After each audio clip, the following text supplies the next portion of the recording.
dieselfde van die ouwe vandag, verhewe in majesteit. Yeshua die eersgeborene, die eerste van die skependse tyd.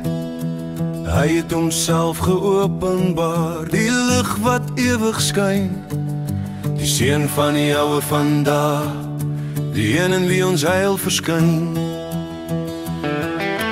Reg en gerechtigheid het die lief, o heilige koning van lig. Die ouwe vandag het u gesalf voor Sion, sy berg van heiligheid en krag.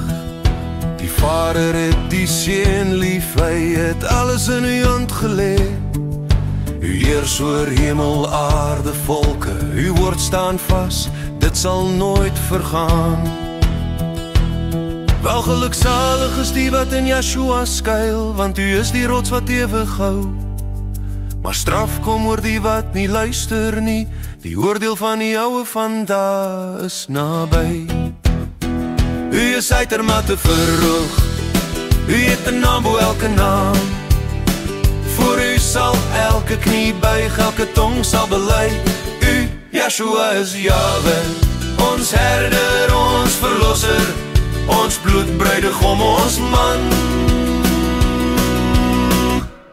O ouwe vandag, u het u seun verhef, die enige een in wie u welbehaar is. Hy is die lig, hy is die waarheid, hy is koning oor elke nageslag.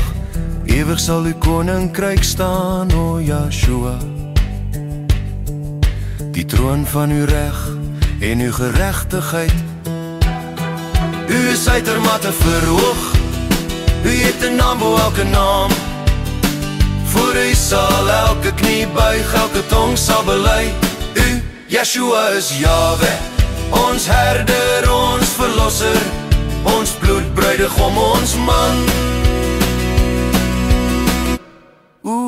Vandag, u het uw seun verhef, die enige een in wie u welbehaar is. Hy is die lig, hy is die waarheid, hy is die koning oor elke nageslag. Ewig sal uw koninkryk staan, o Yeshua. Die troon van uw reg en uw gerechtigheid. U is uitermate verhoog, u het 'n naam bo elke naam. Voor u sal elke knie buig, elke tong sal bely. U, Yeshua is Yahweh, ons herder, ons verlosser, ons koning, ons man, vir ewig en altyd. Halleluja!